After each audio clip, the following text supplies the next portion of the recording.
EPS அவர்கள் இந்த கூட்டத்தெல்லாம் பார்த்து அசர மாட்டார். ஏன்னா அவருக்கு எப்படி கூட்டம் திரட்டணும்னு தெரியும். நம்ம கண்கூடா பார்த்துட்டு இருக்கோம். நிறைய கூட்டங்கள் அவரே கூட்டினவர். ஸோ அவர் ஜெயலலிதா அவர்களுக்கு கூட்டத்தை கூட்டி இது மாதிரியான பின்னாடி இருந்து இயங்கின ஒரு முக்கியமான பிரமுகர். தனக்கான சந்தர்ப்பம் வரும்போது அதையும் அவர் செய்து காட்டினவர்.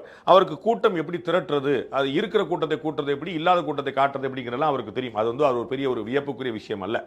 அவர் இதை பத்தி கவலைப்பட மாட்டார். அவர் என்ன கவலைப்படுவார்னா, யார் யாரெல்லாம் திரு செங்கோட்டையன் அவர்களோட உண்மையிலேயே லைவ்ல இருக்கிறாங்க.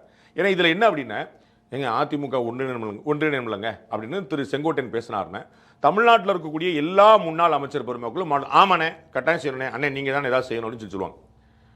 ஏங்க நீங்க செங்கோட்டையன் கூட இருக்கீங்களா அப்படின்னு இபிஎஸ் யாருக்கா போன அண்ணே அப்பெல்லாம் கிடையாது, நான் கட்சியில் இருக்கேன்னு சொல்லுவாங்க. உங்களுக்கு புரியுங்களா? திரும்ப சசிகலாவுக்கு அதான் நடந்துச்சு. அதாவது இவர்கள் யாருமே உடைத்து கொண்டு போக மாட்டார். அண்ணன் செங்கோட்டையன் தலைமையில் நம்ம புதிய அதிமுக அப்படின்னு ஒருத்தர் கிளம்ப மாட்டாங்க. ஆனா அதிமுக ஒன்றிணையமான்னு கேட்டா எல்லா நிர்வாகிகளும் சொல்லுவாங்க, முன்னாள் அமைச்சர்கள், இந்நாள் மாவட்ட தலைவர் எல்லாருமே ஆமாம்பாங்க.